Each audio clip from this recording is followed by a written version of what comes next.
how to create a Ubisoft account. Hi everybody, welcome back to our channel. In today's video I'll guide you on how you can create a Ubisoft account, so make sure to watch the video till the end. In order to go ahead and then basically create a Ubisoft account, all you have to do is simply first of all go ahead and then make sure to launch your browser. Once you launch your browser, you will see this type of interface where it says ubisoft.com. I'll also make sure to drop a direct link down below. Once you go to ubisoft.com, what you want to do is just tap the profile icon located at the top right hand side of the screen. Once you tap the profile icon located at the top right hand side of the screen, over here you'll be able to see your login email address and password. So if you have an account, you can go ahead and log into your account, but if you don't, just tap this option called create an account here.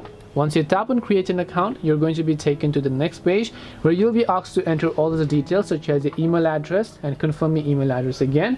So go ahead and make sure to enter that, as well as also make sure to confirm it. Once you've done that, what you need to do is just make sure to enter your password and then choose a username, enter your date of birth, agree to Ubisoft terms and conditions, tap on create a Ubisoft account, and your Ubisoft account will get successfully created. That's all it takes to create a Ubisoft account. Hope this video was very helpful. If you have got any more questions, feel free to leave them down. Thank you for watching and see you soon in the next video.